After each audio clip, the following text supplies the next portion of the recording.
Hello friends, I welcome you all to this channel. I am Shranik Paradia. In this video we will discuss about Basel norm, like why there is a need of Basel norm, who gave this guideline, when this was introduced, and how many times Basel guideline were updated, and when India adopted this guideline, and lot more. So a lot to know and a lot to discuss, but before we begin we will take an example for our easy and better understanding. So for example, if there is a bank, ABC Bank, which has a capital of 10 crore and a deposit of 100 crore. Now out of this 100 crore, 25 crore is kept with the RBI in the form of CRR and SLR, which are at 4% and 22% respectively. So now ABC Bank is left with 75 crore to lend this money to the borrower, and assume that bank has given this 75 crore to 3 borrower 25 crore each, who are carrying a different risk profile. So after this disbursement, there could be two scenarios, where first scenario where everything is fine, bank economy is doing fine, bank is receiving its loan amount on time, and bank made a profit of 7.5 crore, assuming the average interest rate of 10%, which will be distributed to the shareholder, or this could be retained within the bank as management may decide. And the flip side to this situation is where the borrower to whom 25 crore is lent, and now he has paid 5 crore, and then now he is not able to repay his loan, and then in such scenario bank will have to bear those losses. So the losses will be accrued interest plus principal. Since now this loan amount is 20 crore, just for the simple calculation, let's assume no interest has been accrued. So now out of this 20 crore, bank's capital is 10 crore and depositors money is getting exposed, and depositor will lose 10 crore out of this losses. To avoid such cases into the banking industry and to safeguard depositors' interest, Basel norms were introduced. So we will see how these Basel norms were able to prevent such situation, and was it successful in doing so.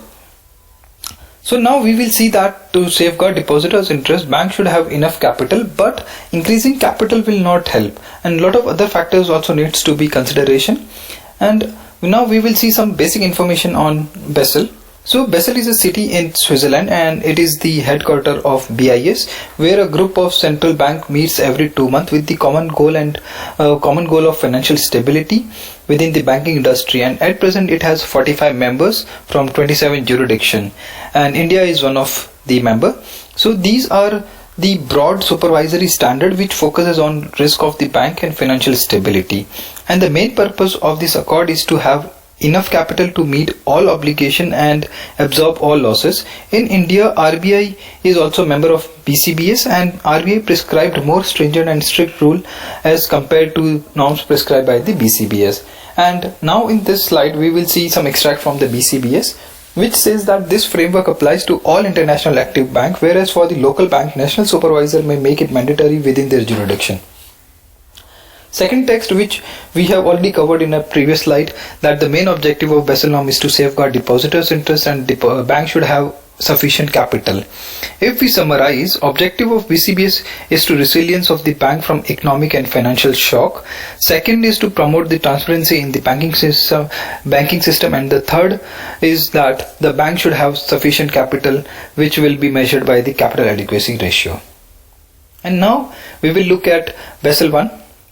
So the Basel I was introduced in 1988, and it was more focused on credit risk. Basel I has prescribed capital adequacy ratio at 8% of the risk-weighted asset, and India adopted Basel I in 1999. Below you can see the table of risk weight assigned to each asset class. The main drawback of this norm was that it did not consider different risk weight for the different risk profile, and all risk profile were bucketed into one asset class. And the second was, there was no focus on other risk like operational risk and the market risk. And the third drawback was, there was no focus on internal control. Because of these reasons and many more, BCBS came up with the Basel II to address these issues which were faced in Basel I. So in 2004, BCBS came up with Basel II, which were more refined and reformed version of the Basel I, and Basel II was based on 3 pillars, which are minimum capital requirement, which was also there in B1, but Basel II now have a minimum capital need to be maintained for the operational risk and the market risk. So now under Basel II we have to maintain capital for 3 different types of risk, which is credit risk, market risk, and operational risk. And the second pillar is supervisory review process, which covers the responsibility of the supervisor and focuses on the internal control, like internal model to compute risk, proactive monitoring of the capital, providing remediation. And so focus is not only to ensure the adequate capital but also cover all type of risk, but also to encourage bank to develop and use better risk management technique.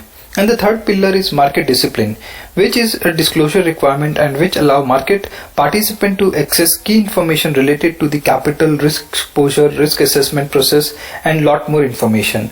But in spite of all this, in 2008 we have seen subprime crisis, and in response to that, Basel Committee came up with the Basel III. The objective of Basel III was to have enhanced minimum capital requirement, enhanced risk management and governance, and improved bank transparency and the disclosure.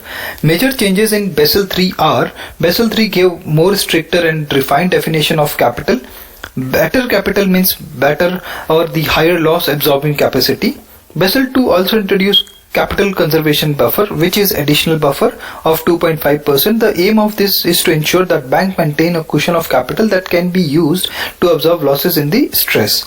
And the third was Basel III also introduced counter-cyclical buffer, which can range from 0% to 2.5%, and the main objective of this buffer is to increase capital requirement during good times, so this can be used during the rainy days. Fourth requirement is the minimum common equity that has been raised from 2% to 4.5%. And tier 1 capital is also required to be maintained at 6% from 4% previously. And Basel III also introduced a new concept of leverage ratio. Leverage ratio is a ratio which bank needs to maintain now.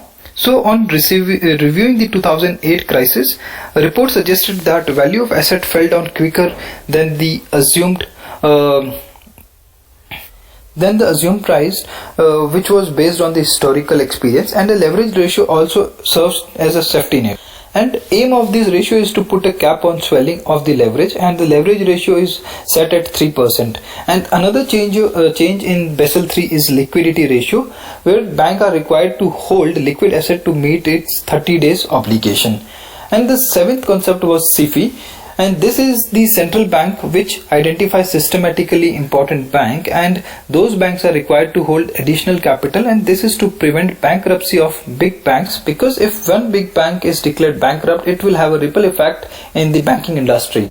So in the next slide we will see the difference between Basel II and Basel III, like when it was introduced and how much each capital needs to be maintained, and new concept like capital conservative buffer, liquidity ratio, and the leverage ratio. And I hope by now you have understood about the capital requirement in the Basel guideline and the difference between Basel I, Basel II and Basel III. If you like the video, please hit the subscribe button and provide your feedback in the comment section below. Thanks for listening. God bless you all.